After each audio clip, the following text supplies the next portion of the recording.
Hello all, welcome to Creative IAS Academy. This is Lohith Kumar are here. ಈ ಒಂದು ವಿಡಿಯೋದಲ್ಲಿ 2024ರಲ್ಲಿ ಕೇಳಿರ್ತಕ್ಕಂಥ UPSC ಪರೀಕ್ಷೆಯ ಪ್ರಾಥಮಿಕ ಪರೀಕ್ಷೆಗೆ ಸಂಬಂಧಪಟ್ಟಿರ್ತಕ್ಕಂಥ ಪ್ರಶ್ನೆಗಳನ್ನು ಅನಾಲಿಸಿಸ್ ಮಾಡ್ಕೊಳ್ತಾ ಹೋಗೋಣ. UPSCಲಿ ಕೇಳಿರ್ತಕ್ಕಂಥ ಪ್ರಶ್ನೆಗಳು ತುಂಬಾ ಇಂಪಾರ್ಟೆಂಟ್ ಆಗ್ತವೆ. ಇಲ್ಲಿರ್ತಕ್ಕಂಥ ಕೆಲವೊಂದು UPSC ಪ್ರಶ್ನೆಗಳನ್ನು ಸ್ಟೇಟ್ ಗೌರ್ಮೆಂಟ್ ಎಕ್ಸಾಮ್ಸ್ಗಳಾಗಿರ್ಬೋದು ಅಥವಾ ಇತರೆ ಎಕ್ಸಾಮ್ಸ್ಗಳಿಗಾಗಿರ್ಬೋದು ಡೈರೆಕ್ಟಾಗಿ ಕಾಪಿ ಮಾಡಿ ಪ್ರಶ್ನೆಗಳನ್ನು ಕೇಳ್ತಾರೆ. ಆದುದರಿಂದ ಈ ಒಂದು ಚರ್ಚಾ ಸರಣಿಯನ್ನು ತಾವು ವೀಕ್ಷಣೆ ಮಾಡಲೇಬೇಕಾಗುತ್ತೆ. ಭಾರತವು ಯುನೈಟೆಡ್ ಸ್ಟೇಟ್ಸ್ ಆಫ್ ಅಮೇರಿಕಾದಿಂದ ಸೇಬುಗಳನ್ನು ಆಮದು ಮಾಡಿಕೊಳ್ಳುವುದಿಲ್ಲ ಅಂತೇಳಿ ಮೊದಲನೇ ಹೇಳಿಕೆ ಇದೆ.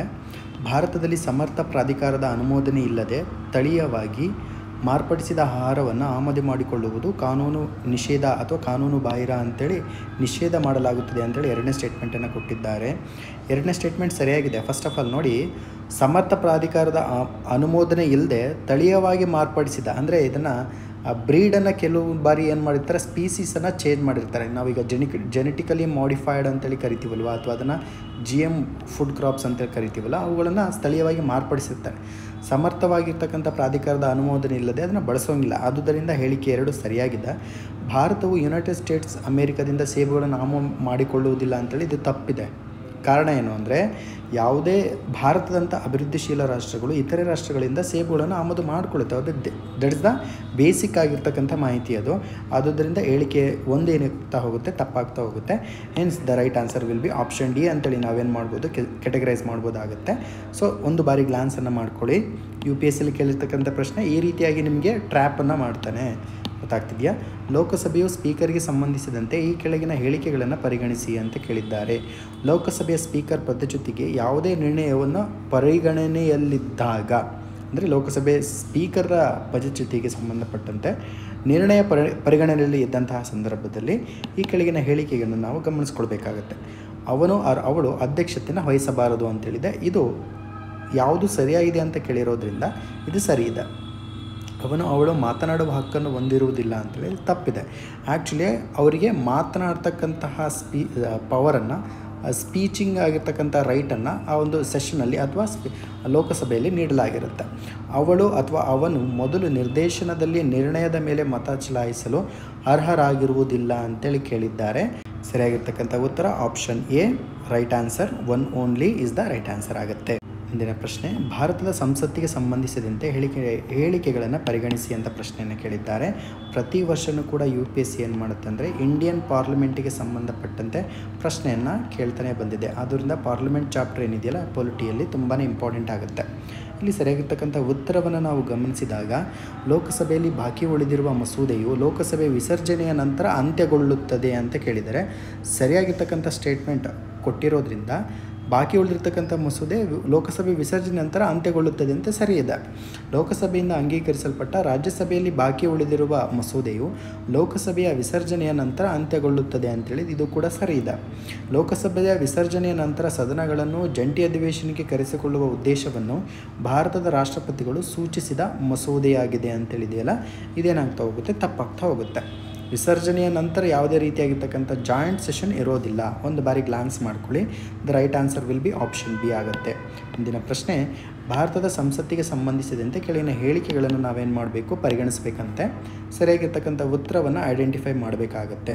ಅರ್ಥ ಆಗ್ತಿದೆಯಾ? ರೈಟ್. ನೆಕ್ಸ್ಟು ಮೊದಲನೇ ಸ್ಟೇಟ್ಮೆಂಟನ್ನು ಅಬ್ಸರ್ವ್ ಮಾಡ್ಕೊಳ್ತಾ ಹೋಗೋಣ. ಭಾರತದ ರಾಷ್ಟ್ರಪತಿಯವರು ಸದನವನ್ನು ಮುಂದೂಡಲು ಸಚಿವ ಸಂಪುಟದ ಸಲಹೆಯ ಅಗತ್ಯವಿರುವುದಿಲ್ಲ ಅಂತ ಹೇಳಿದ ಮೊದಲನೇ ಸ್ಟೇಟ್ಮೆಂಟ್. ಹೋಲ್ಡ್ ಮಾಡಿಕೊಳ್ಳೋಣ. ಸದನದ ಮುಂದೂಡಿಕೆಯನ್ನು ಸಾಮಾನ್ಯವಾಗಿ ಸದನವನ್ನು ಮುಂದೂಡಿದ ನಂತರ ಮಾಡಲಾಗುತ್ತದೆ. ಆದರೆ ಅಧಿವೇಶನದಲ್ಲಿರುವ ಸದನವನ್ನು ಮುಂದೂಡಲು ಭಾರತದ ರಾಷ್ಟ್ರಪತಿಗಳಿಗೆ ಯಾವುದೇ ಅಡ್ಡಿ ಇರುವುದಿಲ್ಲ ಅಂತೇಳಿ ಎರಡನೇ ಸ್ಟೇಟ್ಮೆಂಟ್ ಇದೆ. ಭಾರತದ ರಾಷ್ಟ್ರಪತಿಗಳು ಲೋಕಸಭೆ ವಿಸರ್ಜನೆಯನ್ನು ಮಾಡುತ್ತಾರೆ. ಅವರು ಅಸಾಧಾರಣ ಸಂದರ್ಭದಲ್ಲಿ ಹೊರತುಪಡಿಸಿ ಸಚಿವ ಸಂಪುಟದ ಸಲಹೆ ಮೇರೆಗೆ ಮಾಡುತ್ತಾರೆ ಅಂತ ಪ್ರಶ್ನೆನ ಕೇಳಿದ್ದಾರೆ. ಒಂದು ಬಾರಿ ಗ್ಲಾನ್ಸ್ ಮಾಡ್ಕೊಳ್ಳಿ. ಇಲ್ಲಿ ರಾಷ್ಟ್ರಪತಿಗಳು ಲೋಕಸಭೆ ವಿಸರ್ಜನೆ ಮಾಡ್ತಕ್ಕಂಥ ರೈಟ್ ಹೊಂದಿದ್ದಾರೆ. ಹೌದಾ? ಇದನ್ನು ಒಪ್ಕೊತೀರಾ? ರೈಟ್. ಆದುದರಿಂದ ಆಪ್ಷನ್ 3, ಸ್ಟೇಟ್ಮೆಂಟ್ 3 ಸರಿಯಾಗುತ್ತೆ. ಸದನದ ಮುಂದೂಡಿಕೆಯನ್ನು ಸಾಮಾನ್ಯವಾಗಿ ಸದನವನ್ನು ಮುಂದೂಡಿದ ನಂತರ ಮಾಡಲಾಗುತ್ತದೆ. ಆದರೆ ಅಧಿವೇಶನದಲ್ಲಿರುವ ಸದನವನ್ನು ಮುಂದೂಡಲು ಭಾರತ ರಾಷ್ಟ್ರಪತಿಯಲ್ಲಿ ಯಾವುದೇ ಅಡ್ಡಿ ಇರುವುದಿಲ್ಲ ಅಂತೇಳಿ ಇದು ಕೂಡ ಸರಿಯಾಗುತ್ತೆ. ಅವರೇನು ಕೇಳಿದ್ದಾರೆ, ಸರಿಯಾಗಿರ್ತಕ್ಕಂಥ ಸ್ಟೇಟ್ಮೆಂಟ್ ಕೇಳಿರೋದ್ರಿಂದ ಉತ್ತರ C is the right answer ಆಗುತ್ತೆ. ಮೊದಲನೇ ಸ್ಟೇಟ್ಮೆಂಟ್ ಇದೆಯಲ್ಲ, ಅದು ತಪ್ಪಾಗುತ್ತೆ. ಭಾರತ ರಾಷ್ಟ್ರಪತಿಯವರಿಗೆ ಸದನ ಮುಂದೂಡಲು ಸಚಿವ ಸಂಪುಟ ಅಗತ್ಯವಿರುವುದಿಲ್ಲ ಅಂತೇಳಿದೆಯಲ್ಲ, ಇದು ತಪ್ಪಾಗುತ್ತೆ. ಕಾರಣ ಏನು ಅಂದರೆ ಕೌನ್ಸಿಲ್ ಆಫ್ ಮಿನಿಸ್ಟರ್ಸ್ ಅಂತ ಬರುತ್ತೆ. ಅರ್ಥ ಆಗ್ತಿದೆಯಾ? ಕ್ಯಾಬಿನೆಟ್ ಮಿನಿಸ್ಟರ್ ಅಥವಾ ಸಚಿವ ಸಂಪುಟ ಅಂತೇನು ಬರುತ್ತಲ್ಲ, ಅದರ ಸಲಹೆ ಕಂಪಲ್ಸರಿ ಬೇಕೇ ಬೇಕು. ರಾಷ್ಟ್ರಪತಿಗಳು ಒಂದು ಸದನವನ್ನು ಮುಂದೂಡೋದಕ್ಕೋಸ್ಕರ ಸಲಹೆ, ಕ್ಯಾಬಿನೆಟ್ ಸಚಿವರುಗಳ ಒಂದು ಸಲಹೆ ಬೇಕೇ ಬೇಕಾಗುತ್ತೆ. ಸೊ ಅಡ್ವೈಸಿಂದನೇ ರಾಷ್ಟ್ರಾಧ್ಯಕ್ಷರು ಏನು ಮಾಡ್ತಾರೆ, ಸದನವನ್ನು ಮುಂದೂಡುತ್ತಾರೆ. ಆದುದರಿಂದ ಮೊದಲನೇ ಸ್ಟೇಟ್ಮೆಂಟ್ ತಪ್ಪಾಗಿದೆ. ಮುಂದಿನ ಪ್ರಶ್ನೆ ತುಂಬ ಈಸಿಯಾಗಿರ್ತಕ್ಕಂಥ ಪ್ರಶ್ನೆ ನೋಡಿ. ಯುರೋಪಿಯನ್ ಪಾರ್ಲಿಮೆಂಟಿಗೆ ಸಂಬಂಧಪಟ್ಟಿರ್ತಕ್ಕಂಥ ಪ್ರಶ್ನೆಯನ್ನು ಕೇಳಿದ್ದಾರೆ. ಯುರೋಪಿಯನ್ ಪಾರ್ಲಿಮೆಂಟ್ ಇತ್ತೀಚೆಗೆ ನಿವ್ವಳ ಶೂನ್ಯ ನೆಟ್ ಝೀರೋ ಇಂಡಸ್ಟ್ರಿ ಆ್ಯಕ್ಟನ್ನು ಅನುಮೋದಿಸಿತು ಅಂತ ಪ್ರಶ್ನೆ ಕೇಳಿದ್ದಾರೆ. ಎರಡನೇ ಸ್ಟೇಟ್ಮೆಂಟ್, ಯುರೋಪಿಯನ್ ಒಕ್ಕೂಟವು 2040 ವೇಳೆಗೆ ಇಂಗಾಲದ ತಟಸ್ಥತೆಯನ್ನು ಸಾಧಿಸಲು ಉದ್ದೇಶಿಸಿದೆ. ಆ ಹೊತ್ತಿಗೆ ತನ್ನದೇ ಆದ ಕ್ಲೀನ್ ತಂತ್ರಜ್ಞಾನವನ್ನು ಅಭಿವೃದ್ಧಿಪಡಿಸುವ ಗುರಿಯನ್ನು ಹೊಂದಿದೆ ಅಂತ ಎರಡನೇ ಹೇಳಿಕೆಗಳನ್ನು ಕೊಟ್ಟಿದ್ದಾರೆ. ಸರಿಯಾಗಿರ್ತಕ್ಕಂಥ ಹೇಳಿಕೆಯನ್ನು ಒಂದು ಬಾರಿ ಗ್ಲಾನ್ಸ್ ಮಾಡ್ಕೊಳ್ಳಿ. ನೋಡಿ, ಎರಡನೇ ಸ್ಟೇಟ್ಮೆಂಟ್ ತುಂಬ ಎಕ್ಸ್ಟ್ರೀಮ್ ಇದೆ ಅಂತ ಅನ್ನಿಸ್ತಾ ಇಲ್ವಾ ನಿಮಗೆ? ಆ್ಯಕ್ಚುಲಿ ನೆಟ್ ಜೀರೋ ಟಾರ್ಗೆಟನ್ನು 2050 ಸಾಧಿಸಬೇಕು ಅಂತೇಳಿ ಎಲ್ಲ ರಾಷ್ಟ್ರಗಳು ಸಹಿ ಹಾಕಿದ್ದು. ಅದೇ ರೀತಿಯಾಗಿ ಭಾರತನೂ ಕೂಡ ನೆಟ್ ಜೀರೋವನ್ನು ಎಷ್ಟರಲ್ಲಿ ಸಾಧಿಸ್ತೀವಿ ಅಂತ ಹೇಳಿತು, 2070 ಹೇಳಿತು. ಚೀನಾ ನೆಟ್ ಜೀರೋ ಟಾರ್ಗೆಟನ್ನು 2060 ಸಾಧಿಸ್ತೇವೆ ಅಂತ ಹೇಳ್ತು. ಬಟ್ ಇಲ್ಲೇನು ಕೊಟ್ಟಿದ್ದಾರೆ, 2040 ವೇಳೆಗೆ ನೆಟ್ ಜೀರೋವನ್ನು ಸಾಧಿಸೋದಕ್ಕೆ ಸಾಧ್ಯ ಆಗುತ್ತಾ? ಸೊ ಇದು ಸ್ವಲ್ಪ ಹೆವಿ ಆಗಿರ್ತಕ್ಕಂಥ ಎಕ್ಸ್ಟ್ರೀಮ್ ಸ್ಟೇಟ್ಮೆಂಟ್ ಆಗಿರೋದ್ರಿಂದ ಎರಡನೇ ಸ್ಟೇಟ್ಮೆಂಟ್ ತಪ್ಪಾಗುತ್ತೆ. ಆದುದರಿಂದ ಎರಡನೇ ಸ್ಟೇಟ್ಮೆಂಟ್ ತಪ್ಪು ಅಂತಕ್ಕಂಥ ಆಪ್ಷನ್ ಯಾವ ಇದರಲ್ಲಿದೆ, ಸಿ ಆಪ್ಷನಲ್ಲಿದೆ. ಆದುದರಿಂದ ಇದು ಸರಿ ಆಗ್ತಾ ಹೋಗುತ್ತೆ. ತನ್ನದೇ ಆದ ಕ್ಲೀನ್ ಎರಡನೇ ಭಾಗವನ್ನು ನೋಡೋಣ. ಮೊದಲನೇ ಭಾಗವನ್ನು ನಾವು ನೋಡ್ಕೊಂಡ್ವಿ, ನೆಟ್ ನ್ಯೂಟ್ರಾಲಿಟಿ ಅಂತೇಳಿ ಕರಿತೀವಿ ಇದಕ್ಕೆ, ರೈಟ್? ನೆನ್ಪಿಟ್ಕೊಳ್ಳಿ. ಇದನ್ನು ನೀವು PSI ಎಕ್ಸಾಮಲ್ಲಿ ಎಸ್ಸೆ ಭಾಗದಲ್ಲಿ ಬಳಸ್ಕೊಳ್ಳಿ. KS ಪರೀಕ್ಷೆಯಲ್ಲೂ ಕೂಡ ಎಸ್ಸೆ ಭಾಗದಲ್ಲಿ ಬಳಸ್ಕೊಳ್ಬೋದು. ನೋಡಿ, ಆ ಹೊತ್ತಿಗೆ ತನ್ನದೇ ಆದ ಕ್ಲೀನ್ ತಂತ್ರಜ್ಞಾನವನ್ನು ಅಭಿವೃದ್ಧಿಪಡಿಸುವ ಗುರಿಯನ್ನು ಹೊಂದಿದೆ ಅಂತೇಳಿದೆ. ಸ್ವಲ್ಪ ಜನರಿಕ್ ಸ್ಟೇಟ್ಮೆಂಟ್ ಆಗಿದ್ರೂ ಕೂಡ ಎರಡನೇ ಸ್ಟೇಟ್ಮೆಂಟ್ ತಪ್ಪು ಅಂತ ನಾವು ಈಸಿಯಾಗಿ ಐಡೆಂಟಿಫೈ ಮಾಡ್ಬೋದು. ಮೊದಲನೇ ಸ್ಟೇಟ್ಮೆಂಟ್ ನೋಡಿ, ಯಾವುದೇ ಒಂದು ಜನರಲ್ ಆಗಿರ್ತಕ್ಕಂಥ ಒಂದು ಯುರೋಪಿಯನ್ ಪಾರ್ಲಿಮೆಂಟು, ಯುರೋಪಿಯನ್ ಯೂನಿಯನ್ಗೆ ಸಂಬಂಧಪಟ್ಟಿರ್ತಕ್ಕಂಥ ಪಾರ್ಲಿಮೆಂಟು ಜನರಲಾಗಿ ಏನು ಮಾಡ್ತಾರೆ, ನೆಟ್ ಜೀರೋ ಇಂಡಸ್ಟ್ರಿ ಆ್ಯಕ್ಟನ್ನು ಜಾರಿ ಮಾಡ್ತಾರೆ. ಅದು ಕಾಮನ್ ಆಗಿರ್ತಕ್ಕಂಥದ್ದು ಜನರಿಕ್ ಸ್ಟೇಟ್ಮೆಂಟ್ ಆಗಿರೋದ್ರಿಂದ ಇದು ಸರಿಯಾಗಿರ್ತಕ್ಕಂಥ ಚಾನ್ಸಸ್ ಜಾಸ್ತಿ ಇರುತ್ತೆ. ಅಂದರೆ 90 to 95% ಜಾಸ್ತಿ ಇರುತ್ತೆ.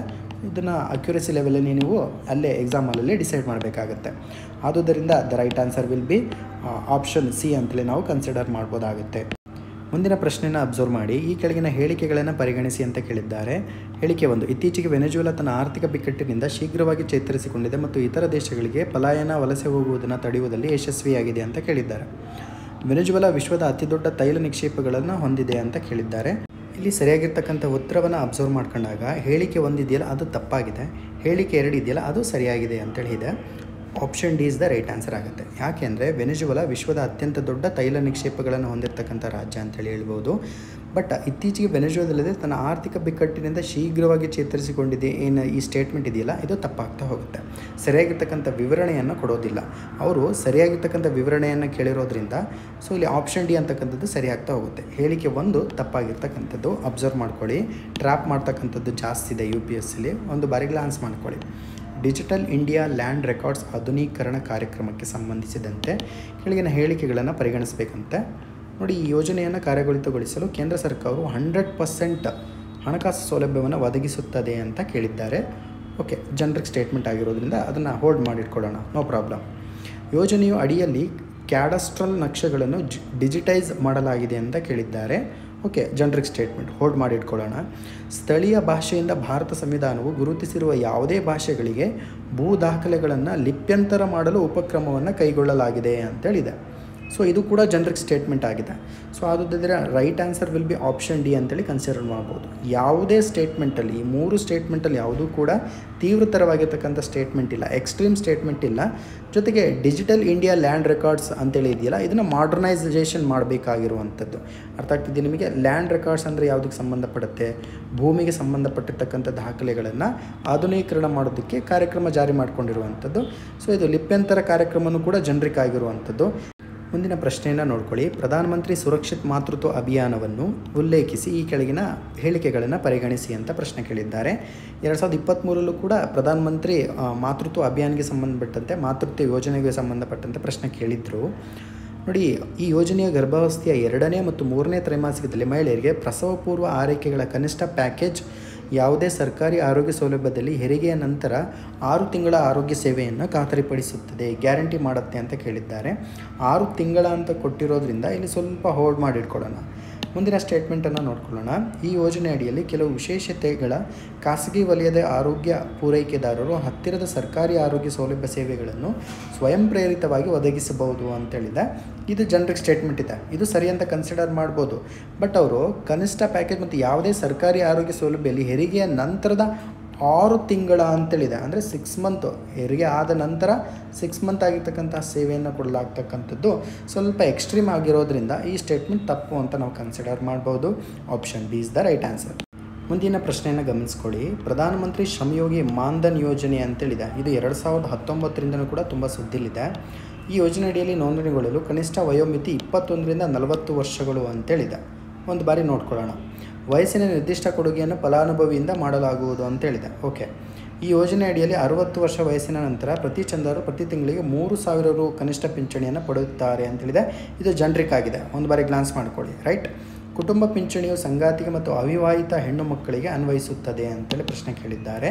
ಈ 4 ಸ್ಟೇಟ್ಮೆಂಟಲ್ಲಿ 2 ಸ್ಟೇಟ್ಮೆಂಟು, 3ನೇ ಸ್ಟೇಟ್ಮೆಂಟ್ ಏನಿದೆಯಲ್ಲ ಸರಿಯಾಗಿದೆ. ನೋಡಿ, ಇಲ್ಲಿ ಏಜ್ ರಿಲೇಟೆಡ್ ಆಗಿರ್ತಕ್ಕಂಥ ಕೆಲವೊಂದು ಸಂಖ್ಯಾಶಾಸ್ತ್ರ ಅಂದರೆ ಸ್ಟ್ಯಾಟಿಟಿಕ್ಸ್ ಇರುತ್ತಲ್ಲ, ಯಾವಾಗಲೂ UPSC ಏನು ಮಾಡ್ತಾನೆ, ಸ್ಟ್ಯಾಟಿಟಿಕ್ಸನ್ನು ತಪ್ಪು ಕೊಟ್ಟಿರ್ತಾನೆ. ಅರ್ಥ ಆಗ್ತಿದೆಯಾ? 90% ಕೇಸಸ್ಸಲ್ಲಿ ತಪ್ಪು ಕೊಟ್ಟಿರ್ತಾನೆ. ಆದುದರಿಂದ ಸ್ಟ್ಯಾಟಿಟಿಕ್ಸನ್ನು ಯಾವುದೇ ಕಾರಣಕ್ಕೂ ನಂಬೇಡಿ. ಮೊದಲನೇ ಸ್ಟೇಟ್ಮೆಂಟ್ ತಪ್ಪಾಗಿದೆ.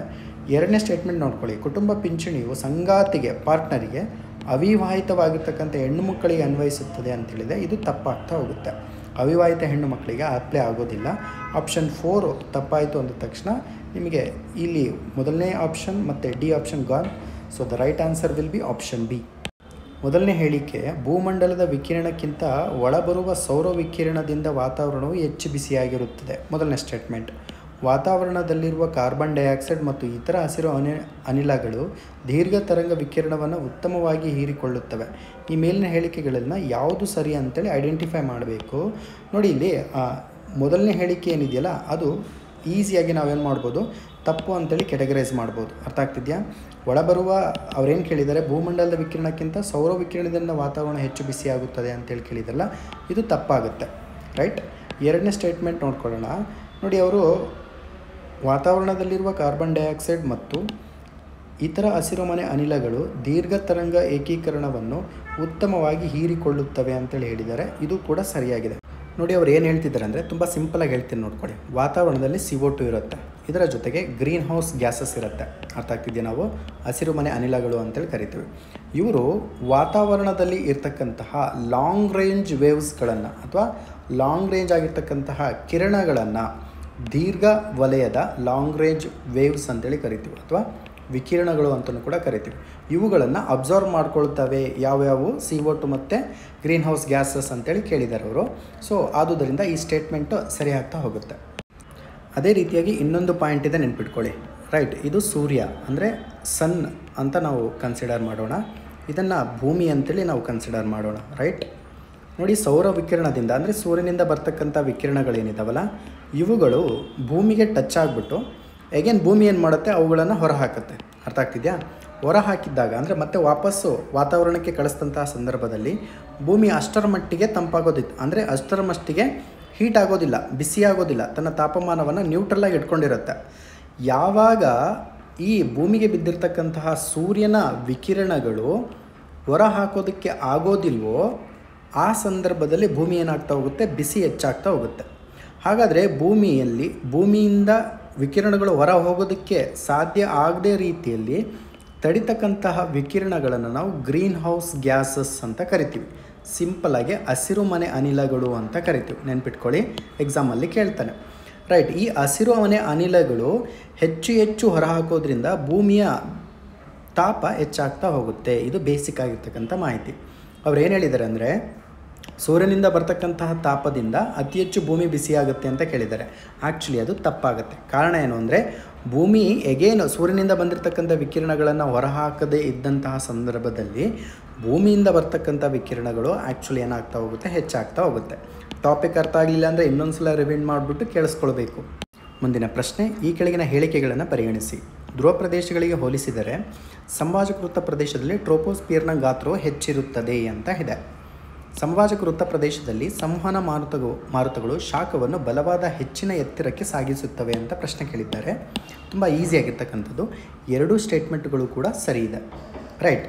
ಆದರೆ ಎರಡನೇ ಹೇಳಿಕೆ ಇದೆಯಲ್ಲ, ಒಂದನೇ ಹೇಳಿಕೆಯನ್ನು ಅದು ಡಿಫೈನ್ ಮಾಡ್ತಾ ಇದೆ, ಅಂದರೆ ಪಕ್ಕಾ ಆಗಿರ್ತಕ್ಕಂಥ ರೀಸನನ್ನು ಕೊಡ್ತಾ ಇದೆ. ಧ್ರುವ ಪ್ರದೇಶಗಳಿಗೆ ನಾವು ಹೋಲಿಸ್ಕೊಂಡಂತಹ ಸಂದರ್ಭದಲ್ಲಿ ಈ ಪ್ರದೇಶಗಳನ್ನು ನಾವು ಧ್ರುವ ಪ್ರದೇಶಗಳಂತ ಕರಿತೀವಿ. ಸಮಭಾಜಕ ವೃತ್ತ ಪ್ರದೇಶದಲ್ಲಿರ್ತಕ್ಕಂತಹ ಟ್ರೋಪೋಸ್ಪಿಯರನ್ನು ನಾವು ಕಂಪೇರ್ ಮಾಡ್ಕೊಂಡಾಗ ಇಲ್ಲಿ ಅದರ ಗಾತ್ರ ಏನಾಗಿರುತ್ತೆ, ಹೆಚ್ಚಾಗಿರುತ್ತೆ, ರೈಟ್. ಪೋಲಾರ್ ರೀಜನ್ ಅಂತೇಳಿ ಕರಿತೀವಿ. ಸಮಭಾಜಕ ವೃತ್ತ ಪ್ರದೇಶದಲ್ಲಿನ ಸಂವಹನ ಮಾರುತ ಶಾಖವನ್ನು ಬಲವಾದ ಹೆಚ್ಚಿನ ಎತ್ತರಕ್ಕೆ ಸಾಗಿಸುತ್ತದೆ. ಇಲ್ಲಿ ಬರ್ತಕ್ಕಂತಹ ಕನ್ವೆಕ್ಷನ್ನ ಟೆಂಪ್ರೇಚರನ್ನು ಏನು ಮಾಡ್ತವೆ ಅಂದರೆ ಬಲವಾಗಿ ಮೇಲಕ್ಕೆ ಎತ್ತುತ್ತಾವೆ ಧ್ರುವ ಪ್ರದೇಶದಲ್ಲಿ.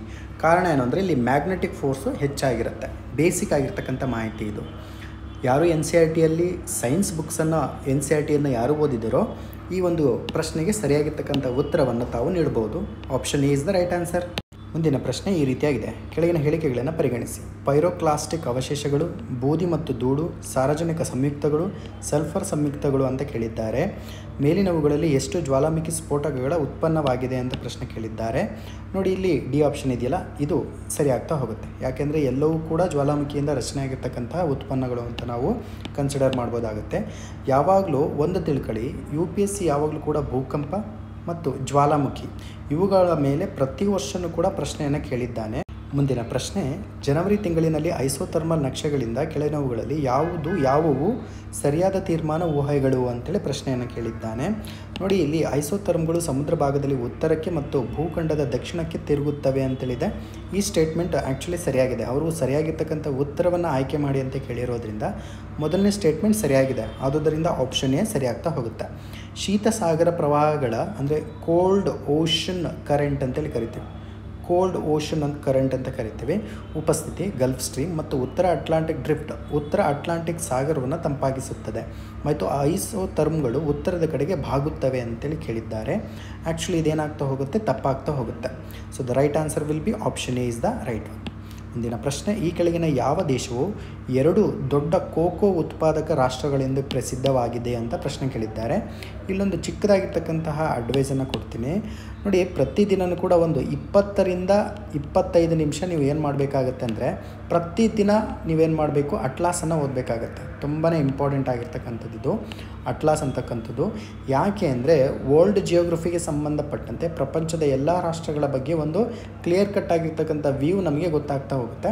ಪ್ರತಿದಿನ 20 ರಿಂದ 25 ನಿಮಿಷ ನೀವು ಅಟ್ಲಾಸನ್ನು ನೋಡಬೇಕು. ಆದುದರಿಂದ ವಿಶ್ವದ ಇತರೆ ರಾಷ್ಟ್ರಗಳ ಬಗ್ಗೆ ನಿಮಗೆ ಒಂದು ಬ್ರೀಫ್ ಆಗಿರ್ತಕ್ಕಂಥ ಐಡಿಯಾ ಸಿಗುತ್ತೆ.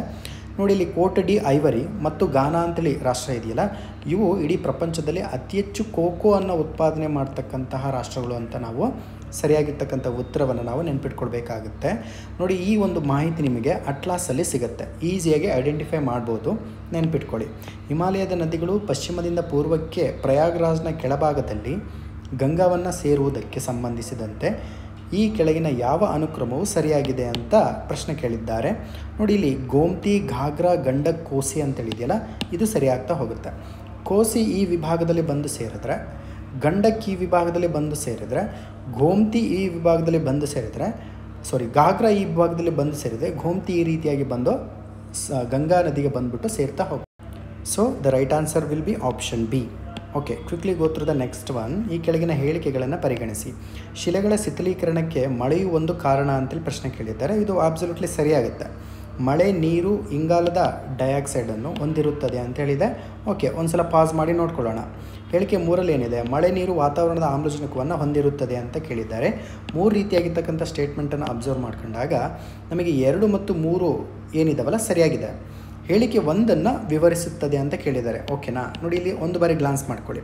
ಈ 1ನೇ ಹೇಳಿಕೆ ಏನಿದೆಯಲ್ಲ, ಇದು ಮಳೆ ನೀರು ಇಂಗಾಲದ ಡೈಆಕ್ಸೈಡನ್ನು ಹೊಂದಿರುತ್ತದೆ, ಮಳೆ ನೀರು ವಾತಾವರಣದ ಆಮ್ಲಜನಕವನ್ನು ಹೊಂದಿರುತ್ತದೆ ಅನ್ನಂತಿಲ್ಲ. ಇವೆರಡೂ ಕೂಡ ಸರಿಯಾಗಿರ್ತಕ್ಕಂಥ ಸ್ಟೇಟ್ಮೆಂಟು. 1ನೇ ಹೇಳಿಕೆಯನ್ನು ಅದೇನು ಮಾಡುತ್ತೆ, ವಿವರಣೆಯನ್ನು ಮಾಡುತ್ತೆ. ಅರ್ಥ ಆಗ್ತಿದೆ ನಿಮಗೆ? ಶಿಲೆಗಳ ಶಿಥಿಲೀಕರಣ ತುಂಬಾ ಇಂಪಾರ್ಟೆಂಟ್ ಆಗಿರ್ತಕ್ಕಂಥ ಟಾಪಿಕ್ಕು UPSC ಪರ್ಸ್ಪೆಕ್ಟಿವಲ್ಲಿ. ಮುಂದಿನ ಪ್ರಶ್ನೆ, ಕೆಳಗಿನ ಹೇಳಿಕೆಗಳನ್ನು ನಾವು ಪರಿಗಣಿಸಬೇಕು. ಸೊ ಇವುಗಳಲ್ಲಿ ಫಿನ್ಲ್ಯಾಂಡ್, ನಾರ್ವೆ, ಜರ್ಮನಿ, ರಷ್ಯಾ ಅಂತ ಕೊಟ್ಟಿದ್ದೇನೆ. ಮೇಲಿನ ಎಷ್ಟು ದೇಶಗಳು ಉತ್ತರ ಸಮುದ್ರವನ್ನು ಗಡಿಯನ್ನು ಹೊಂದಿದೆ ಅಂತ ಪ್ರಶ್ನೆ ಕೇಳಿದ್ದಾರೆ. ತುಂಬ ಈಸಿಯಾಗಿ ನಾವು ಐಡೆಂಟಿಫೈ ಮಾಡ್ಬೋದು. ನೋಡಿ ಅರ್ಥ ಆಗಲಿಲ್ಲ ಅಂದರೆ ಒಂದು ಟ್ರಿಕ್ಕನ್ನು ಹೇಳ್ತೀನಿ ನೋಡ್ಕೊಳ್ಳಿ. ಇಲ್ಲಿ north and BEG are my friends ಅಂತೇಳಿದೆಯಲ್ಲ, ಈ ಕೋಡ್ ವರ್ಡ್ ನೆನ್ಪಿಟ್ಕೊಂಡ್ರೆ ಉತ್ತರ ಸಮುದ್ರಕ್ಕೆ ಗಡಿಯನ್ನು ಹೊಂದಿರತಕ್ಕಂಥ ರಾಷ್ಟ್ರಗಳನ್ನು ತಾವು ಈಸಿಯಾಗಿ ಐಡೆಂಟಿಫೈ ಮಾಡ್ಬೋದು. ಅರ್ಥ ಆಗ್ತಿದೆ ನಿಮಗೆ? ರೈಟ್. ಸೊ ಯಾವ್ಯಾವ ರಾಷ್ಟ್ರಗಳು? Norway, Belgium, Germany, France, England, Netherland, Denmark, Scotland ಅಂತೇಳಿದೆ. ನೋಡಿ ಇಲ್ಲಿ ಫಿನ್ಲ್ಯಾಂಡ್ ಕೊಟ್ಟಿದ್ದಾರೆ, ನಾರ್ವೆ ಕೊಟ್ಟಿದ್ದಾರೆ. Norway is the right answer ಅಂತ ಕನ್ಸಿಡರ್ ಮಾಡ್ಬೋದು. ಜರ್ಮನಿ ಅಂತ ಕೊಟ್ಟಿದ್ದಾರೆ, ರಷ್ಯಾ ಅಂತೇಳಿ ಕೊಟ್ಟಿದ್ದಾರೆ. ರಷ್ಯಾ ಇಲ್ಲೆಲ್ಲಾದರೂ ಇದೆಯಾ? ಇಲ್ಲ. ರೈಟ್, ಜರ್ಮನಿ ಇದೆ, ಜೊತೆಗೆ ನಾರ್ವೆ ಇದೆ, ಬಟ್ ಫಿನ್ಲ್ಯಾಂಡ್ ಅಂತಕ್ಕಂಥದ್ದು ಇಲ್ಲ. ಓಕೆನಾ? ಆದುದರಿಂದ ಇಲ್ಲಿ ಸರಿಯಾಗಿರ್ತಕ್ಕಂಥ ಉತ್ತರವನ್ನು ನಾವು ಅಬ್ಸರ್ವ್ ಮಾಡಿದಂತಹ ಸಂದರ್ಭದಲ್ಲಿ ಕೇವಲ 2 ಮಾತ್ರ ಸರಿಯಾಗ್ತಾ ಹೋಗುತ್ತೆ. ರಷ್ಯಾ ಇಲ್ಲಿ ಬರೋದಿಲ್ಲ, ಜೊತೆಗೆ ಫಿನ್ಲ್ಯಾಂಡ್ ಕೂಡ ಬರೋದಿಲ್ಲ. So get into the main picture. First of all picture ಬಗ್ಗೆ ತಿಳ್ಕೊಳ್ಳಿ. ಇಲ್ಲಿ ಒಂದು ಬಾರಿ ಗ್ಲಾನ್ಸ್ ಮಾಡಿಕೊಂಡ್ರೆ ನಿಮಗೆ ಈಸಿಯಾಗಿ ಅರ್ಥ ಆಗ್ತಾ ಹೋಗುತ್ತೆ. ನೋಡಿ ಇಲ್ಲಿ ಈ ಕಡೆ ಅಟ್ಲಾಂಟಿಕ್ ಸಮುದ್ರ ಭಾಗ ನಿಮಗೆ ಕಂಡು ಬರುತ್ತೆ. ಅರ್ಥ ಆಗ್ತಿದೆಯಾ? ರೆಡ್ಡಿಂಕಲ್ಲಿ ನಾನು ಯೂಸ್ ಮಾಡ್ಕೊಳ್ತೀನಿ. ಈ ಭಾಗದಲ್ಲಿ ಉತ್ತರ ಸಮುದ್ರ ಕಂಡು ಬರುತ್ತೆ. ನೋಡಿ UK, ಗ್ರೇಟ್ ಬ್ರಿಟನ್ ಅಂತ ಕರಿತೀವಿ. ಸ್ಕಾಟ್ಲ್ಯಾಂಡ್ ದೇಶ, ಜೊತೆಗೆ UKಗೆ ಸಂಬಂಧಪಟ್ಟಿರ್ತಕ್ಕಂಥ ಓರ್ಕೆನಿ ಐಲ್ಯಾಂಡ್ ಅಂತ ಕರಿತೀವಿ. ನಾರ್ವೆ ದೇಶ, ಡೆನ್ಮಾರ್ಕ್ ದೇಶ, ಇನ್ನೊಂದು ರಾಷ್ಟ್ರ ಬರುತ್ತೆ ನೋಡಿ ಬೆಲ್ಜಿಯಮ್ಮು, ನೆದರ್ಲ್ಯಾಂಡು, ಇಲ್ಲಿ ಕೀಲ್ ಕೆನಲ್ ಅಂತ ಬರುತ್ತೆ. ಅದನ್ನು ನೆಕ್ಸ್ಟ್ ಕ್ಲಾಸಲ್ಲಿ ನಾವು ಡಿಸ್ಕಸ್ ಮಾಡ್ಕೊಳ್ತಾ ಹೋಗೋಣ. ಇವೆಲ್ಲ ರಾಷ್ಟ್ರಗಳು ಉತ್ತರ ಸಮುದ್ರಕ್ಕೆ ಗಡಿಯನ್ನು ಹೊಂದಿದೆ. ನೋಡಿ UPSCಯಲ್ಲಿ ಪ್ರತಿ ವರ್ಷವೂ ಕೂಡ ವಾಟರ್ ಬಾಡಿಗೆ ಸಂಬಂಧಪಟ್ಟಂತೆ ಪ್ರಶ್ನೆಗಳು ಬರ್ತಾ ಹೋಗ್ತವೆ. ದಯವಿಟ್ಟು ಅದನ್ನು ಒಂದು ಬಾರಿ ಗ್ಲಾನ್ಸ್ ಮಾಡ್ಕೊಳ್ಳಿ. ಅದಕ್ಕೆ ನಾನು ನಿಮಗೆ ಅಟ್ಲಾಸನ್ನು ಪ್ರತಿದಿನ ನೋಡಬೇಕು ಅಂತ ಏನಕ್ಕೆ ಹೇಳ್ತಾ ಇದ್ದೀನಿ ಅಂದರೆ ಇದೇ ಕಾರಣಕ್ಕೋಸ್ಕರ. ನೋಡಿ ಟ್ರಿಕ್ ಏನು? ನಾರ್ತ್ ಆ್ಯಂಡ್ BEG ಅಂತೇಳಿ ಇದೆಯಲ್ಲ, ಅಂದರೆ ನಾರ್ತ್ ಆ್ಯಂಡ್ ಬೆಗ್ ಅಂತೇಳಿದೆಯಾ. ನಾರ್ತ್ ಅಂದರೆ ನಾರ್ವೆ, ಬೆಗ್ ಅಂತ ಅನ್ನೋ ಪದದಲ್ಲಿ BE ಬೆಲ್ಜಿಯಂ, G ಅಂದರೆ ಜರ್ಮನಿ, ಫ್ರೆಂಡ್ಸಲ್ಲಿ FRI ಅಂದರೆ ಫ್ರಾನ್ಸ್ ಆಗುತ್ತೆ, E ಅಂದರೆ ಇಂಗ್ಲೆಂಡ್ ಆಗುತ್ತೆ, N ಅಂದರೆ ನೆದರ್ಲ್ಯಾಂಡ್ ಆಗುತ್ತೆ, D ಅಂದರೆ ಡೆನ್ಮಾರ್ಕ್ ಆಗುತ್ತೆ, S ಅಂದರೆ ಸ್ಕಾಟ್ಲ್ಯಾಂಡ್ ಆಗ್ತಾ ಹೋಗುತ್ತೆ. ಸರಿಯಾಗಿ ನೆನ್ಪಿಟ್ಕೊಳ್ಳಿ, ಪ್ರಶ್ನೆ ಬರುತ್ತೆ, ತುಂಬಾ ಇಂಪಾರ್ಟೆಂಟು. ಈ ಭಾಗದಲ್ಲಿ ಸ್ವೀಡನ್ ಇದೆ, ಒಂದು ಬಾರಿ ಗ್ಲಾನ್ಸ್ ಮಾಡ್ಕೊಳ್ಳಿ. ನೋಡಿ ಸ್ವೀಡನ್ ಅಂತಕ್ಕಂಥದ್ದು ನಮಗೆ ನಾರ್ತ್ ಸೀಗೆ ಕನೆಕ್ಟ್ ಆಗೋದಿಲ್ಲ, ಆದುದರಿಂದ ನಾವು ಸ್ವೀಡನನ್ನು ತೆಗೆದು ಹಾಕಿಬಿಡೋಣ. ಡೆನ್ಮಾರ್ಕನ್ನು ನಾವು ಕನೆಕ್ಟ್ ಮಾಡ್ಕೊಳ್ಬೇಕಾಗತ್ತೆ, ತುಂಬಾ ಇಂಪಾರ್ಟೆಂಟ್. ಟೋಟಲ್ ಎಷ್ಟು ರಾಷ್ಟ್ರಗಳು? 1 2 3 4 5 6 7 8 ರಾಷ್ಟ್ರಗಳು ನಾರ್ತ್ ಸೀಗೆ ಗಡಿಯನ್ನು ಹೊಂದಿದ್ದಾವೆ. ಮುಂದಿನ ಪ್ರಶ್ನೆನ ಅಬ್ಸರ್ವ್ ಮಾಡ್ಕೊಳ್ಳಿ. ಜಲಪಾತ ಮತ್ತು ಪ್ರದೇಶ ಮತ್ತು ನದಿ ಈ 3 ರೀತಿಯಾಗಿರ್ತಕ್ಕಂಥ ವಿಂಗಡಣೆಗಳಿದ್ದಾವೆ. ಧುವಾಂಧರ್, ಹುಂಡ್ರು, ಗೇರುಸೊಪ್ಪ ಅಂತೇಳಿದ ಜಲಪಾತಗಳು. ಪ್ರದೇಶಗಳು ಮಾಲ್ಟಾ, ಛೋಟಾನಾಗ್ಪುರ್, ಪಶ್ಚಿಮ ಘಟ್ಟಗಳು, ನರ್ಮದಾ, ಸುವರ್ಣರೇಖಾ, ನೇತ್ರಾವತಿ. 3 ರೀತಿಯಾಗಿರ್ತಕ್ಕಂತಹ ಆಪ್ಷನ್ ಇದೆ. ಇದು ಫಸ್ಟ್ ಟೈಮ್ ಇಡೀ UPSC ಹಿಸ್ಟ್ರಿಯಲ್ಲೇ ಫಸ್ಟ್ ಟೈಮ್ ಕೇಳಿದ್ದಾರೆ 24ಅಲ್ಲಿ. ಮೇಲಿನ ಎಷ್ಟು ಸಾಲುಗಳಲ್ಲಿ ನೀಡಿರುವ ಮಾಹಿತಿ ಸರಿಯಾಗಿದೆ ಅಂತ ಪ್ರಶ್ನೆ ಕೇಳಿದ್ದಾರೆ.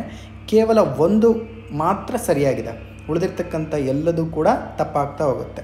ನೋಡಿ ಹುಂಡ್ರು ಜಲಪಾತ ಇದೆಯಲ್ಲ, ಇದು ಛೋಟಾ ನಾಗ್ಪುರ್ ಪ್ರದೇಶದಲ್ಲಿ ಕಂಡುಬರುತ್ತೆ. ಆ್ಯಕ್ಚುಲಿ ಜಾರ್ಖಂಡ್ ರಾಜ್ಯದಲ್ಲಿ ನಮಗೆ ಸುವರ್ಣರೇಖಾ ನದಿ ಕಂಡುಬರುತ್ತೆ. ಆ್ಯಕ್ಚುಲಿ ಛೋಟಾ ನಾಗ್ಪುರ್ ಅಂದ ತಕ್ಷಣ ಇದೊಂದು ಟ್ರೈ ಜಂಕ್ಷನ್ ಏರಿಯಾ, ನೆನ್ಪಿಟ್ಕೊಳ್ಬೇಕು. ಜಾರ್ಖಂಡ್, ವೆಸ್ಟ್ ಬೆಂಗಾಲ್, ಜೊತೆಗೆ ಒಡಿಶಾ ಅಂತಕ್ಕಂಥ ಭಾಗ ಬರುತ್ತೆ, ಪಶ್ಚಿಮ ಬಂಗಾಳ ಅಂತಕ್ಕಂಥ ಭಾಗ ಬರುತ್ತೆ, ಆ ಭಾಗದಲ್ಲಿ ಕಂಡುಬರುತ್ತೆ. ಬಟ್ ನಮಗಿಲ್ಲಿ ಬೇಕಾಗಿರೋದೇನು? ಹುಂಡ್ರು ಜಲಪಾತ, ಛೋಟಾ ನಾಗ್ಪುರ್ ಪ್ರಸ್ಥಭೂಮಿ ಕರೆಕ್ಟ್ ಇದೆ, ಸುವರ್ಣರೇಖಾ ನದಿಯಿಂದ ರಚನೆ ಆಗಿದೆ.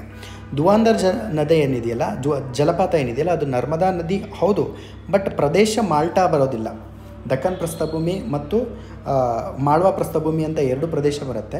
ಮಾಳ್ವಾ ಪ್ರದೇಶದಲ್ಲಿ ಕಂಡು ಬರೋದಿಲ್ಲ, ಅದು ಅರ್ಥ ಆಗ್ತಿದೆ ನಿಮಗೆ. ಸಾತ್ಪುರ ಶ್ರೇಣಿ ಮತ್ತು ವಿಂಧ್ಯ ಶ್ರೇಣಿಗಳು ಅಂತ ಬರ್ತವೆ, ಆ ಭಾಗದಲ್ಲಿ ಕಂಡು ಬರುತ್ತೆ. ಇದನ್ನು ಒಂದು ಬಾರಿ ನೆಕ್ಸ್ಟ್ ಕ್ಲಾಸಲ್ಲಿ ನಾವು ನೋಡ್ಕೊಳ್ಳೋಣ. ಗೇರುಸೊಪ್ಪ ಅಂತಕ್ಕಂಥದ್ದು ಪಶ್ಚಿಮ ಘಟ್ಟದಲ್ಲಿ ಬರುತ್ತೆ. ಬಟ್ ನೇತ್ರಾವತಿ ನದಿ ಇದೆಯಲ್ಲ, ಇದು ಏನಾಗ್ತಾ ಹೋಗುತ್ತೆ? ತಪ್ಪಾಗ್ತಾ ಹೋಗುತ್ತೆ. ನಮ್ಮ ಶಿವಮೊಗ್ಗದವರು ಗೇರುಸೊಪ್ಪ ಅಂದ ತಕ್ಷಣ ಈಸಿಯಾಗಿ ಐಡೆಂಟಿಫೈ ಮಾಡ್ತಾರೆ, ಜೋಗ ಜಲಪಾತ. ಅರ್ಥ ಆಗ್ತಿದೆಯಾ? ಯಾವ ನದಿಯಿಂದ ಕ್ರಿಯೇಟ್ ಆಗಿರ್ತಕ್ಕಂಥದ್ದು? ಶರಾವತಿ ನದಿಯಿಂದ. ನೋಡಿ ಗೇರುಸೊಪ್ಪ ಜಲಪಾತಕ್ಕೆ ನಾವು ಜೋಗ ಜಲಪಾತ, ವಿಶ್ವವಿಖ್ಯಾತ ಜೋಗ ಜಲಪಾತ ಅಂತಲೂ ಕೂಡ ಕರಿತೀವಿ. ಇದು ಶಿವಮೊಗ್ಗ ಜಿಲ್ಲೆಯಲ್ಲಿ ಲೊಕೇಟ್ ಆಗಿದೆ, ನೆನ್ಪಿಟ್ಕೊಳ್ಳಿ, ತುಂಬಾ ಇಂಪಾರ್ಟೆಂಟ್ ಆಗಿರ್ತಕ್ಕಂಥದ್ದು. ಓಕೆ, ಬಟ್ ಪಶ್ಚಿಮ ಘಟ್ಟಗಳು ಸರಿ ಇದೆ, ಬಟ್ ನದಿ ಮಾತ್ರ ತಪ್ಪಾಗಿರೋದ್ರಿಂದ ಇಲ್ಲಿ ಸರಿಯಾಗಿರ್ತಕ್ಕಂಥ ಉತ್ತರವನ್ನು ಅಬ್ಸರ್ವ್ ಮಾಡ್ಕೊಂಡಾಗ option A is the right answer ಆಗುತ್ತೆ. ಗೇರುಸೊಪ್ಪ ತಪ್ಪಾಗಿದೆ ಅಂದ ತಕ್ಷಣ ಎಷ್ಟು ಸಾಲುಗಳಲ್ಲಿ ನೀಡಿರುವ ಮಾಹಿತಿ ಸರಿಯಾಗಿ ಹೊಂದಿಕೆ ಆಗಿದೆ ಅಂತ ಹೇಳಿದಾಗ ನಿಮಗೆ 2 3 ಅಂತ ಆಪ್ಷನ್ ಇದೆ. 3 ಈಸಿಯಾಗಿ ತೆಗೆದುಬಿಡ್ಬೋದಾ? ಯಾಕೆಂದರೆ ಗೇರುಸೊಪ್ಪ ಸರಿ ಇಲ್ಲ, ತಪ್ಪಾಗಿದೆ. ನೇತ್ರಾವತಿ ಜಾಗ ಕೊಟ್ಬಿಟ್ಟಿದ್ದಾನೆ, ಶರಾವತಿ ನದಿ ಅಂತೇಳಿ. ನೋಡಿ ಈ ರೀತಿಯಾಗಿರ್ತಕ್ಕಂಥ ಎಲಿಮಿನೇಷನ್ ಸ್ಟ್ರಾಟಜಿನ ತಾವು ಯೂಸ್ ಮಾಡ್ಕೊಳ್ಬೇಕು. ಎಷ್ಟು ಸಾಲುಗಳಲ್ಲಿ ನೀಡುವ ಮಾತು ಹೊಂದಿಕೆ ಆಗಿದೆ ಅಂತ ಕೇಳಿರೋದ್ರಿಂದ ಯಾವುದು ಅಲ್ಲ ಅಂತೇಳಿ ಇದೆಯಲ್ಲ, ಇದನ್ನು ಕೂಡ ತೆಗಿಬೋದು. ಯಾಕೆಂದರೆ ನಮಗೆ ಒಂದು ಸರಿ ಇಲ್ಲ ಅಂತೇಳಿ ಕೂಡ ಗೊತ್ತಾಗ್ತಾ ಹೋಗಿದೆ. ಅರ್ಥ ಆಗ್ತಿದೆಯಾ ನಿಮಗೆ? ಸರಿ ಯಾವುದು ಸರಿಯಾಗಿದೆ ಅಂತ ಕೇಳಿರೋದ್ರಿಂದ ಯಾವುದು ಅಲ್ಲನ್ನು ಕೂಡ ತೆಗೆದು ಹಾಕ್ಬೋದು, ಯಾಕೆಂದರೆ ಒಂದು ಅದರಲ್ಲಿ ತಪ್ಪಿರೋದ್ರಿಂದ. So right answer will be option 1, ಕೇವಲ 1 ಮಾತ್ರ. ಮುಂದಿನ ಪ್ರಶ್ನೆ, ಈ ಕೆಳಗಿನ ಮಾಹಿತಿಗಳನ್ನು ಪರಿಗಣಿಸಿ. ಪ್ರದೇಶ ಎಗೇನ್ ಪರ್ವತ ಶ್ರೇಣಿ, ಎಗೇನ್ ಪರ್ವತದ ಪ್ರಕಾರ ಪ್ರದೇಶಗಳನ್ನು ಕೊಟ್ಟಿದ್ದಾನೆ. ಇಲ್ಲಿ ನಿಮಗೆ ಡೈರೆಕ್ಟಾಗಿ ಉತ್ತರವನ್ನು ನೋಡಿದಾಗ ನಿಮಗೆ ಮಧ್ಯ ಏಷ್ಯಾ, ಯುರೋಪ್, ಉತ್ತರ ಅಮೇರಿಕಾ, ದಕ್ಷಿಣ ಅಮೇರಿಕಾ ಅಂತ ಏನಿದೆಯಲ್ಲ, ಇವುಗಳು ಪ್ರಮುಖವಾಗಿರ್ತಕ್ಕಂಥ ಪರ್ವತ ಸಾಲಿಗಳಲ್ಲಿ ಬರ್ತವೆ. ಬಟ್ ಆ ಪರ್ವತಗಳು ಯಾವ ರೀತಿಯಾಗಿದ್ದಾವೆ ಅನ್ನೋದನ್ನು ನಾವು ಐಡೆಂಟಿಫೈ ಮಾಡಬೇಕಾಗತ್ತೆ. ಎಸ್, ಮೊದಲನೇ ಸ್ಟೇಟ್ಮೆಂಟನ್ನು ನೋಡ್ಕೊಳ್ಳೋಣ. ಓಸ್ಗಸ್ ಮೌಂಟೇನ್ಸ್ ಅಂತೇಳಿದೆಯಲ್ಲ, ಆ್ಯಕ್ಚುಲಿ ಇದು ನಮಗೆ ಮಧ್ಯ ಏಷ್ಯಾದಲ್ಲಿ ಕಂಡುಬರೋದಿಲ್ಲ. ಯಾವ ಭಾಗದಲ್ಲಿ ಕಂಡುಬರುತ್ತೆ ಅಂತ ಪ್ರಶ್ನೆ ಕೇಳಿದಾಗ ಯುರೋಪ್ ಭಾಗದಲ್ಲಿ ಕಂಡುಬರುತ್ತೆ ಅನ್ನೋದು ತಾವು ನೆನ್ಪಿಟ್ಕೊಳ್ಬೇಕು. ಅತ್ಯಂತ ಬುದ್ಧಿವಂತರ ಖಂಡ ಓಸ್ಗಸ್ ಮೌಂಟೇನ್ಸ್. ಇದು ಯಾವುದಕ್ಕೆ ಎಕ್ಸಾಂಪಲ್ ಅಂತ ನೋಡ್ಕೊಂಡಾಗ it is an example of block mountains ಅಂತ ಕರಿತೀವಿ. ಅರ್ಥ ಆಗ್ತಿದೆಯಾ? ಬ್ಲಾಕ್ ಮೌಂಟೇನ್ಸ್ಗೆ ಎಕ್ಸಾಂಪಲ್ ಇದು. ಸೊ ಆದುದರಿಂದ ಆಪ್ಷನ್ 1 ಏನಾಗ್ತಾ ಹೋಗುತ್ತೆ, ತಪ್ಪಾಗ್ತಾ ಹೋಗುತ್ತೆ. ಎಷ್ಟು ಸಾಲುಗಳಲ್ಲಿ ನೀಡಿರೋ ಮಾಹಿತಿ ಸರಿಯಾಗಿ ಹೊಂದಿಕೆ ಆಗಿದೆ ಅಂತ ಕೇಳಿದ್ದಾರೆ ಪ್ರಶ್ನೆ. ಎಲ್ಲ 4 ಸರಿಯಾಗಿರೋದಿಲ್ಲ. ಆದುದರಿಂದ ಎಲಿಮಿನೇಷನ್ ಸ್ಟ್ರಾಟಜಿಯನ್ನು ಬಳಸ್ಕೊಂಡು ಡಿ ಆಪ್ಷನನ್ನು ನಾವು ತೆಗಿಬೋದು. ಯಾಕೆಂದರೆ ಕೊಟ್ಟಿರ್ತಕ್ಕಂಥ 4ರಲ್ಲಿ 1 ತಪ್ಪಾಗಿದೆ ಅಂದ ತಕ್ಷಣ ನಮಗೆ ಡಿ ಆಪ್ಷನ್ ಸರಿಯಾಗೋದಕ್ಕೆ ಸಾಧ್ಯನೇ ಇಲ್ಲ. ಅರ್ಥ ಆಗ್ತಿದೆಯಾ? ರೈಟ್, ನೆಕ್ಸ್ಟ್ ನೋಡ್ಕೊಳ್ಳೋಣ. ಆಲ್ಪ್ಸ್ ಮೌಂಟೇನ್ಸ್ ಇದೆಯಲ್ಲ, ಇದು ಯುರೋಪ್ನಲ್ಲಿ ಕಂಡುಬರುತ್ತೆ. ಬಟ್ ಇದು ಫೋಲ್ಡ್ ಮೌಂಟೇನ್ಸ್. ಅರ್ಥ ಆಗ್ತಿದೆಯಾ? ಬ್ಲಾಕ್ ಮೌಂಟೇನ್ಸ್ ಅಲ್ಲ, ಫೋಲ್ಡ್ ಮೌಂಟೇನ್ಸ್ ಅಂತೇಳಿ ಕರಿತೇವೆ. ಅರ್ಥ ಆಗ್ತಿದೆಯಾ? ನೆನ್ಪಿಟ್ಕೊಳ್ಳಿ. ಆದ್ದರಿಂದ 2ನೇ ಸ್ಟೇಟ್ಮೆಂಟು ಕೂಡ ಗಾನ್. 3rd ಸ್ಟೇಟ್ಮೆಂಟನ್ನು ನೋಡ್ಕೊಂಡಾಗ ಉತ್ತರ ಅಮೇರಿಕಾ ಏನಿದೆಯಲ್ಲ, ಇದನ್ನು ನಾವು ಫೋಲ್ಡ್ ಮೌಂಟೇನ್ಸ್ ಅಂತೇಳಿ ಕರಿತೀವಿ. ರೈಟ್. ಅಪಲೇಷಿಯನ್ ಮೌಂಟೇನ್ಸ್ ಅಂತ ಏನಿದೆಯಲ್ಲ, ಇದನ್ನು ಉತ್ತರ ಅಮೇರಿಕಾದಲ್ಲಿದೆ. ಇದನ್ನು ಫೋಲ್ಡ್ ಮೌಂಟೇನ್ಸ್ ಅಂತಲೂ ಕೂಡ ಕರಿತೀವಿ. ಅಪಲೇಷಿಯನ್ ಮೌಂಟೇನ್ಸ್ ಸರಿಯಾಗಿದೆ. 4th ಒನ್ ನೋಡ್ಕೊಂಡಾಗ ಆ್ಯಂಡೀಸ್ ಮೌಂಟೇನ್ನ ಸೌತ್ ಅಮೇರಿಕಾದಲ್ಲಿ ಕಂಡುಬರುತ್ತೆ. ಇದು ಕೂಡ fold mountains. Classic example for fold mountains ಅಂತೇಳಿ ಕರಿತೀವಿ. ಆಪ್ಷನ್ 3, ಆಪ್ಷನ್ 4 2 ಸ್ಟೇಟ್ಮೆಂಟ್ ಸರಿ ಇರೋದ್ರಿಂದ the right answer will be option B. ಕೇವಲ 2 ಮಾತ್ರ ಸರಿ. ನೋಡಿ, ಕ್ರಿಯೇಟಿವ್ IAS ಅಕಾಡೆಮಿ ಅಂತೇಳಿ ನಮ್ಮದೊಂದು ಟೆಲಿಗ್ರಾಮ್ ಚಾನಲ್ ಇದೆ. ಯಾರ್ಯಾರು ನಮ್ಮ ಟೆಲಿಗ್ರಾಮ್ ಚಾನಲ್ಗೆ ಸಬ್ಸ್ಕ್ರೈಬ್ ಆಗಿಲ್ಲೋ ದಯವಿಟ್ಟು ಸಬ್ಸ್ಕ್ರೈಬ್ ಆಗಿ. ಜೊತೆಗೆ ಕ್ರಿಯೇಟಿವ್ IAS ಅಕಾಡೆಮಿಯ ಒಂದು ಆ್ಯಪನ್ನು ಕೂಡ ನಾವು ಲಭ್ಯ ಮಾಡಲಿದ್ದೇವೆ. ಸೊ ಆದುದರಿಂದ ಯಾರಿಗೆ ಈ ಆ್ಯಪ್ನ ಮುಖಾಂತರವಾಗಿ ಮಾಹಿತಿ ಬೇಕಾಗುತ್ತೋ ಅವರೆಲ್ಲರೂ ಕೂಡ ಆ್ಯಪನ್ನು ಡೌನ್ಲೋಡ್ ಮಾಡಿಕೊಂಡು ಮಾಹಿತಿಯನ್ನು ಪಡ್ಕೊಳ್ಳಿ. Thank you ಅನ್ನೋಣ.